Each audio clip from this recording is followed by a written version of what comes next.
Hello everyone and welcome to an introduction to Dota 2. My name is Indie Pride and I will be your host for this evening. Now I realize that there have been a bunch of really fantastic guides all over the internet for Dota 2. I know Purge or Kevin Godek, as some of you might know him by. There have been a ton of really great guides.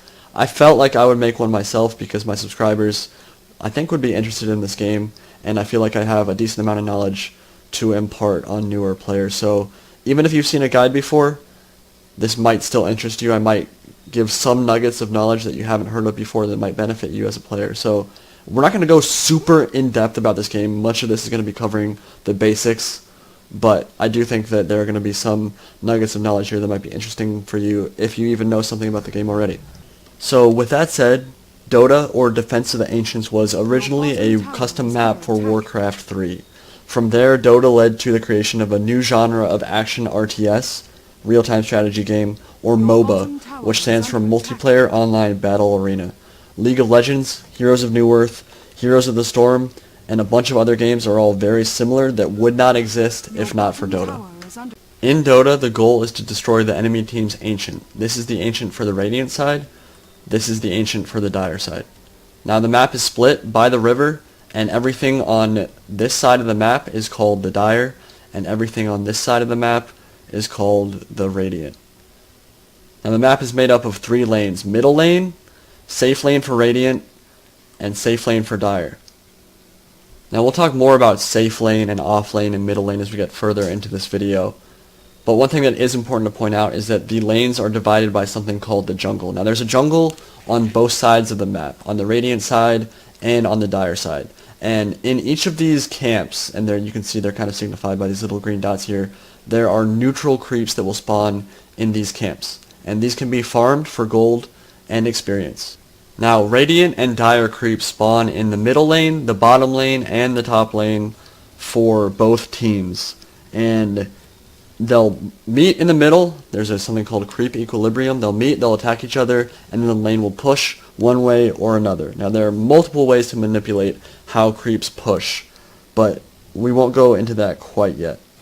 Now, as a hero, you choose a lane to go in, and in this lane there are basic things you can do to win your lane and accumulate advantages over your opponent so that you can eventually kill them and take their throne. Eventually, through killing creeps, getting kills, and taking enemy towers, you will push a creep wave all the way to the creep spawning buildings, which are called barracks.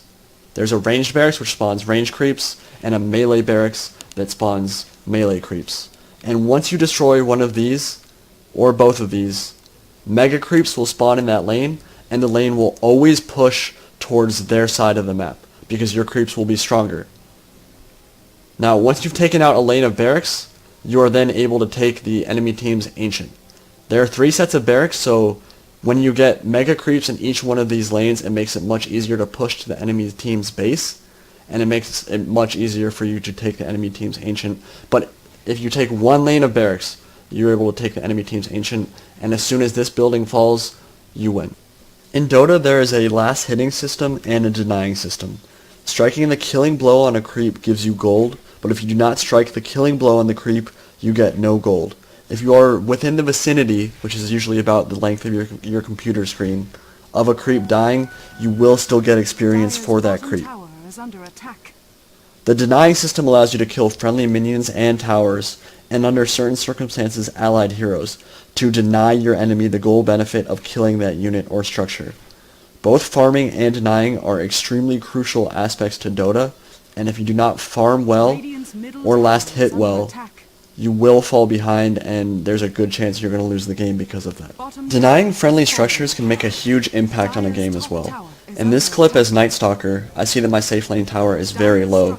If the enemy Tinker gets the last hit on the tower, his team will get roughly 1300 gold, with Tinker himself getting about 500 gold.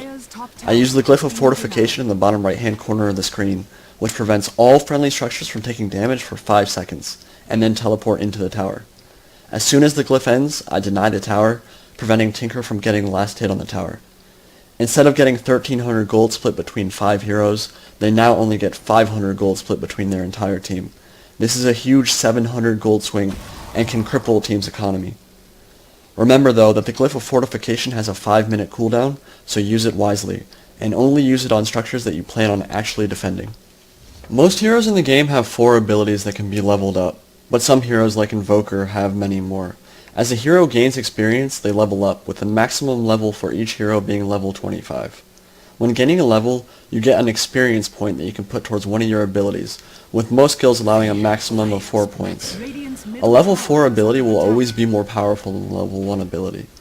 There are restrictions on when you can level up spells though. For instance, the earliest an ultimate ability can be leveled up is level 6, with the next points becoming available at level 11 and 16, with few exceptions.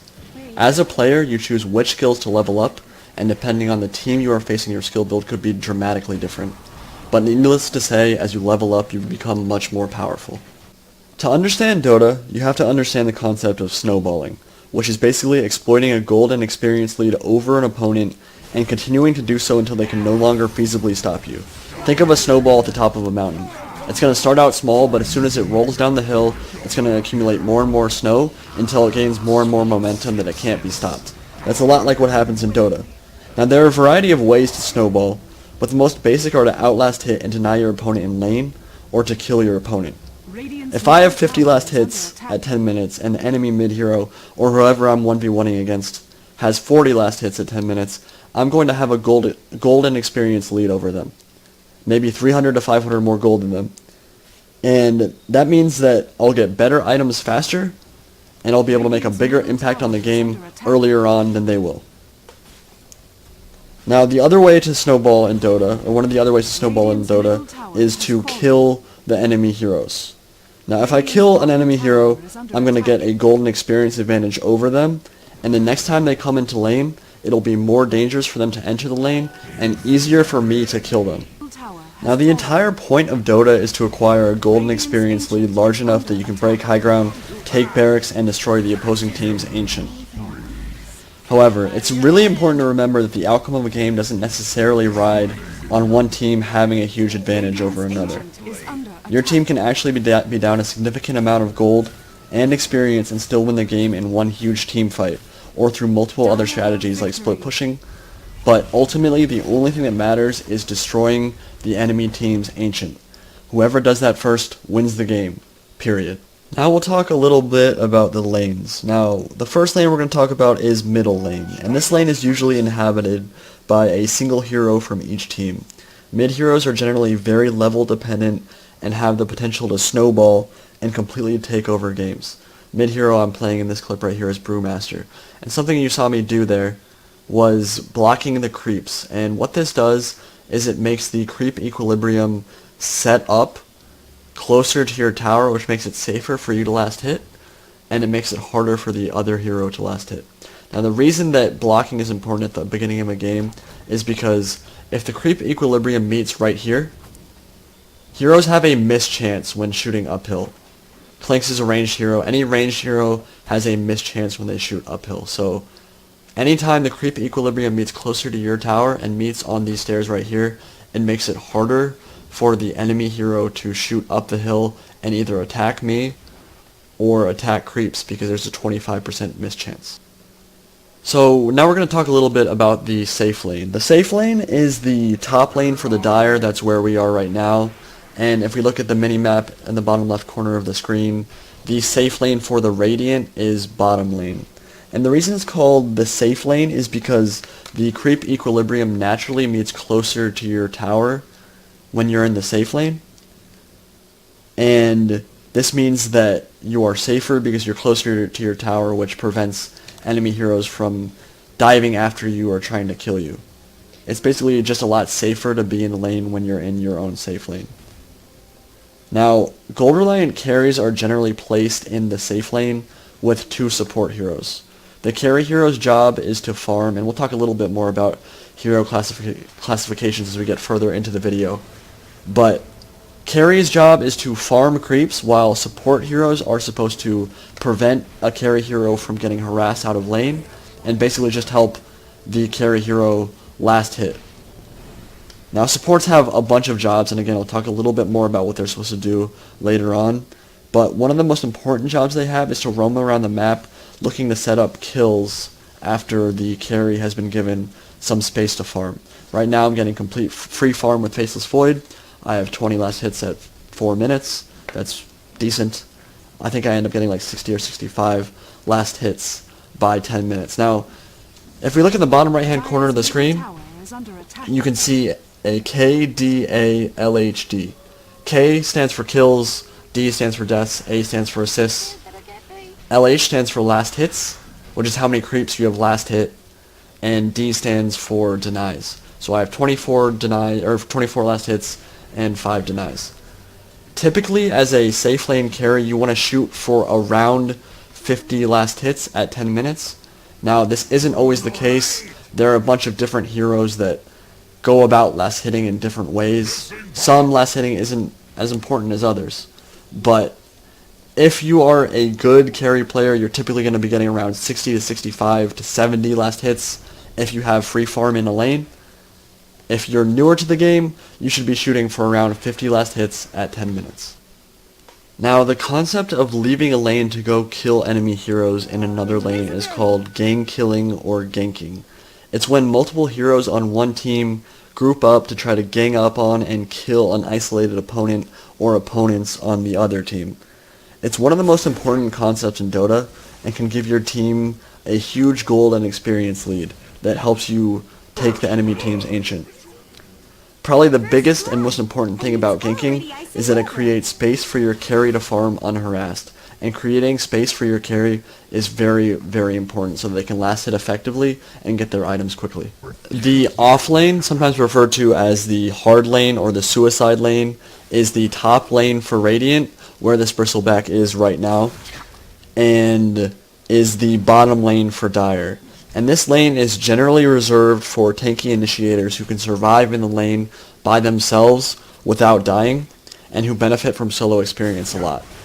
It's called the suicide lane because it's very dangerous to be there. The creep equilibrium meets further away from your tower, and you have to take more risks to get last hits or experience in the lane. Let's talk about the laning phase a little bit now. Carry heroes focus on last hitting creeps. Basically, you split experience in the lane with whatever heroes are on your team and in the lane with you. One of the most common things you'll see in Dota is a tri-lane.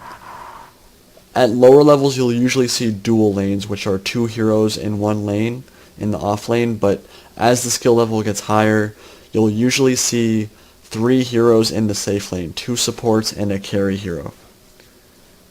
Basically, if these support heroes just sit in the lane and don't do anything except sit there and deny, they're going to be soaking up experience from the carry hero, which is not necessarily a good thing, because again, you split experience with whoever's in your lane. So if you're in the lane by yourself, you level up much quicker than you would if you had 2 other heroes with you. One important thing to remember in any lane, but especially in the safe lane, is to not auto attack, which is continuously attacking a single creep before they are near death. You also don't really want to nuke the creep wave, which is to use a spell that does damage to the creep wave, unless you're pushing with the purpose of taking a tower. What this does is it screws up the creep equilibrium and can give your opponent, whoever's in the off lane, more experience and last hits than they would normally get than if you were controlling the wave properly. So if a support isn't supposed to just stand in lane and take XP from the carry or last hits from the carry, how are supports supposed to get XP? Well, like I said earlier, one way is by ganking and creating space for the carry. By killing heroes on other parts of the map, they can get XP. Another way is by a process called stacking and pulling. What Witch Doctor did right there was he pulled the creeps out of the camp at around 53 seconds. Neutral creeps spawn every minute, and if the creeps aren't in the spawn point when the minute comes around, then another set of creeps will spawn in that space, and there will be 2 sets of creeps in that space.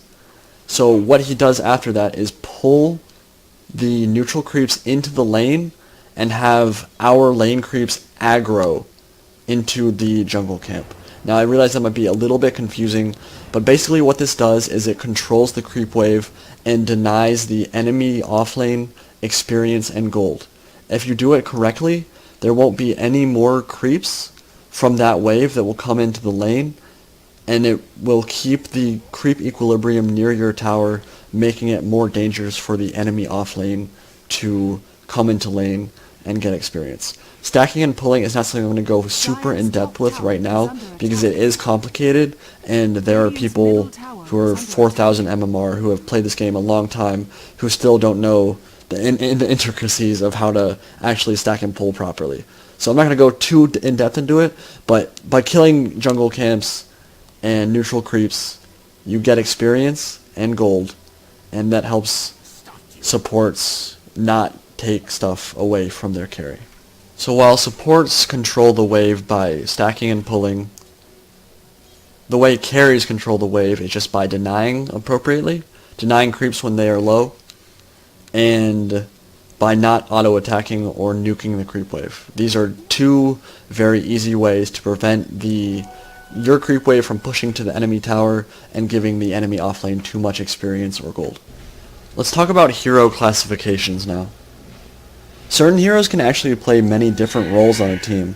For example, Faceless Void, who you can see me playing here, was traditionally played as a hard carry with high damage per second, or DPS, but he's recently actually seen a lot of play on the competitive scene as a solo offlane hero and a teamfight initiator. Right here I'm playing him as a carry though. You probably don't really know what that means, so to keep it simple, we will divide hero classifications into carry, support, split pusher, and initiator. So carries are heroes that typically do the most damage from auto attacks. They are very gold reliant, and last hitting is very important for them, because without expensive core items, they usually aren't very strong. Carry heroes usually are in the mid lane as a solo hero, or in the safe lane with support heroes. Initiators or initiation heroes are usually very tanky and have large AoE damage or a large stun, like Tidehunter, who you can see being played here by VG Gaming's ROTK during this year's International. Now, Tidehunter is a strength hero with an ultimate called Ravage that sends a bunch of tentacles out of the ground and a huge AoE around him, as you can see right here, stunning any enemy heroes that are in the vicinity. His job is to initiate the team fight or to counter-initiate if the other team gets the first jump. Not all initiators have area of effect abilities like Tidehunter. In fact, Batrider is widely considered the best late-game initiator in Dota 2 because of his ability to lasso a single target and pull them far away from their team, resulting in frequent 4v5 teamfights. With a Blink Dagger, which instantly repositions a hero, and a Force Staff, which pushes a hero in the direction they are facing, Batrider can easily catch out important enemy targets and prevent an enemy team from fighting at full strength. Supports are often the highest impact heroes in the game, and supports are heroes that rely on spells to make their presence felt. The success supports have in zoning the enemy offlane hero out of experience range, roaming around the map ganking enemy heroes, or warding the map often decide the outcome of the game. The job of a support is to ward the map so that your team has vision of what the enemy is trying to do, and to create space for the core heroes on the team to farm. I'm not going to go too in depth with warding during this commentary because I feel like it's very complicated and there are a lot of little nuances to it. But needless to say, it is extremely important to ward on the map because it gives vision of what the enemy team is trying to do, and it allows you to set up kills much more effectively. Many heroes in the game are pushers, meaning they can quickly clear creep waves to push the friendly wave towards the enemy tower, making the objective easier to take. Some supports are pushers, some carries are pushers. But some heroes truly excel at something called split pushing, which is the art of avoiding teamfights and taking objectives on the map when the other team is not in a position to stop you. This is often referred to as rat Dota and is sometimes looked down upon, but is a completely valid strategy in Dota. Nature's Prophet and Broodmother are two of the rattiest heroes in Dota, whose job it is to take towers very quickly on the other side of the map from where teamfights are actually occurring. Now, Nature's Prophet, who I'm playing right here, is an example of a hero who isn't constricted by teleporting to towers. Most heroes in the game, the only way they can teleport anywhere is by getting a teleport scroll and going to a tower. Nature's Prophet can actually TP to anywhere he wants on the map, and the only restriction to that is the cooldown on his teleport. And the reason that he's such a ratty hero is that he doesn't have to be near teamfights in order to make a huge impact. He can teleport to another side of the map when the other team is fighting at top lane, say he'll teleport down to bottom lane and take a tower while they're fighting, and it makes it very easy for him to take towers very quickly because he has a skill called Summon Treants, or Nature's Call, which basically just summons a bunch of little trees that helps you push towers very quickly. Here's a look at all the heroes that are currently in Dota. Heroes are split up into 3 categories based on attributes. These are Strength, Agility, and Intelligence. Strength heroes typically have high HP pools and are often very mid-game oriented. Mid-game is generally around like 10 to 15 minutes, which is maybe a couple minutes after the laning phase has ended, towards around 35 minutes. Once you get past 35 minutes, it's typically considered late game. Many are initiators that rely on starting team fights and surviving the initial burst damage, setting things up for the rest of the team, as you saw with Tidehunter. Agility heroes are generally carries that are heavily dependent on farm. They scale best into late game because the primary attribute they receive when they level up gives them naturally high damage, high attack speed, and high armor. However, early game they are usually very squishy and don't make a huge impact until they have some core items up. Intelligence heroes have the highest mana pools in the game and are generally casters that rely on spells. Many intelligence heroes are natural supports who babysit carries in lane and have stuns, slows, and other spells that set up kills. Of course, there are still some strength heroes and agility heroes that are played as supports, and some intelligence heroes like Invoker and Queen of Pain, who are typically played as carries. But many intelligence heroes are played as support because they rely on spells, not on items, to be effective. Abilities in Dota 2 are split into many categories and can be extremely complex with many little nuances, but for simplicity's sake we'll stick with them into 5 main categories: nukes, damage over time or DOT, disables, passives, and orbs. A nuke is a spell that has the purpose of doing a large amount of damage immediately, as soon as the spell makes contact with an enemy hero. Lion's Finger of Death and Lina's Laguna Blade, which you both saw right there, are good examples of high damage nukes. Disables, also referred to as CC or crowd control, are abilities that can prevent enemy heroes from moving or casting spells. There are many different kinds of CC, but stuns are the most common and usually have some nuke damage component. These will prevent an enemy from moving for a second or more, and prevent them from casting any spells for the duration of the stun. Damage over time, or DOT, is common with poison-type heroes like Venomancer and Viper, and these spells will often slow the opponent and hurt them for significant portions of life over a long duration. As you can see right here, I'm playing Venomancer. I just used my ultimate called Poison Nova, which does, with Oghanims, over 1600 damage over a period of 10 or 15 seconds. So DOT spells usually do a ridiculous amount of damage, but because they're DOT and they don't do all of the damage initially, it's not quite as overpowered.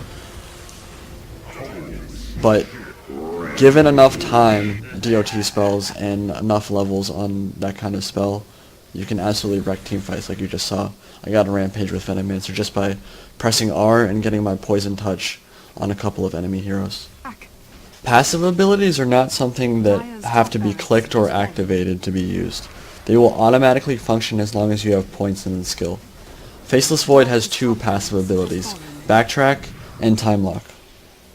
Time Lock gives him a chance to bash an opponent, stunning them for a short duration and doing extra damage on his right click. Backtrack gives him a 25% chance to dodge any incoming damage source in the game. And Backtrack is a passive ability that is actually not considered evasion, meaning that he can dodge magic spells as well as physical attacks, and I believe that's the only instance in the game in which a hero can actually dodge magic. Orbs are usually unique attack modifiers that change the particle effect for a hero's right-click animation. They often cause more damage, such as is the case with Klinx's Searing Arrows, or slow an opponent dramatically, like with Drow Ranger's Frost Arrows. Orb walking is the process of moving forward while harassing an opponent with an orb, gaining ground on them as they attempt to escape. As we can see with Drow Ranger right here, her normal right click just looks like a normal arrow, but when she attempted to kill the Elder Titan, she switched on her orb, which is the Frost Arrows, which dramatically slowed him and prevented him from escaping. This big guy is Roshan, and he's the strongest neutral creep and the most interesting objective in the game. Games are sometimes won or lost at the Roshan pit, as the natural geography of the area and the cramped quarters make area of effect spells even more potent and teamfights bloodier. Killing Roshan gives your team 200 gold and a large amount of experience, and upon his death Roshan will drop an item called the Aegis of the Immortal. Picking this item up will give a single hero a second life for 6 minutes. If a hero dies with the Aegis, he will respawn at the spot he died 3 seconds later with full health and mana and will not lose any gold. Roshan randomly respawns 8 to 11 minutes after he was killed, and upon his third death will start dropping an item called Cheese, along with the Aegis. The Cheese instantly restores 2500 health and 1000 mana to whichever hero uses it. Typically, at least 3 to 4 heroes need to be taking Roshan for it to fall in a reasonable amount of time during the mid-game, but certain heroes like Ursa, who I'm playing right now, and Lycan specialize in soloing Roshan. Ursa is unquestionably the king of the Roshan pit and can solo kill him faster and earlier than any other hero in the game. All you need is a lifesteal item like Morbid Mask and some levels. There are a ridiculous amount of items in Dota, as you can see right here, and these items do a wide variety of different things. Some provide passive health and mana regeneration over time, some provide extra burst damage, some heal your allies when activated, and some make your auto attack stronger. Some give you more HP to work with. To keep it short and sweet, items make your hero stronger and sometimes give you powerful auras or extra abilities that can completely change the outcome of a game. I'm not going to go very in-depth with this aspect of the game because I don't want this video to drag on for very long, but it's really important to understand which items are good for which hero in certain situations, and that's a large and important aspect of understanding Dota 2. So the last thing I'll talk to you all about today is feeding and dying in Dota. Now, dying punishes you very, very hard in Defense of the Ancients, and the reason for that is that there's a respawn timer. The higher level you are when you die, the longer you're going to have to sit in base waiting to respawn. If you die at level 1, the respawn timer is like 3 seconds. You almost immediately respawn. But if you die at level 25, you'll usually be dead for about 80 to 100 seconds. During that time, you lose out on farming creeps, you lose out on gaining experience, and other people on the map who aren't dead are going to be getting that experience, especially those on the other team. So dying in Dota is a very big deal. Of course, it's always going to happen. In pretty much every Dota game, you're going to die at least once. It happens. But you get punished for it, for sure. You also lose gold when you die, and this is something that's different than League of Legends. In League of Legends, when you die, you don't lose gold, I'm pretty sure. In Dota, you lose gold, so if you have a ton of unreliable gold, when you die, you'll lose a large portion of that, and this is why buying out when you're about to die, meaning buying items, is very important, and if you don't do that, you can lose a lot of gold and lose a lot of the time you spent farming it up. Feeding is an example of dying, but it's worse. Feeding is something that's very preventable, and everyone will feed at some point in their Dota career. They'll feed multiple times, but feeding is bad because it was a preventable death that gives the other team experience and gold that they can use to snowball and push their advantage further. Feeding is generally something like being completely out of position, not knowing what you're doing. You die, you give the enemy team more gold, and then they punish you for it. So feeding is very bad, and it's actually one of the reasons why the Dota community is so toxic is because the people who play Dota, they're very reliant on their teammates. You have to be super reliant on your teammates in Dota. It's a complete team game. So if one person on your team is feeding away kills, they're probably going to lose you the game, and everyone on their team occasionally, sometimes will scream at them, yell at them, curse at them, be really mean to them. You shouldn't do this. This is not a good thing to do. It's why Dota has a bad rap. A lot of people think that the community is extremely toxic, which it is, because they'll always call you out when you make mistakes, and they're just in general people who can be very mean on Dota.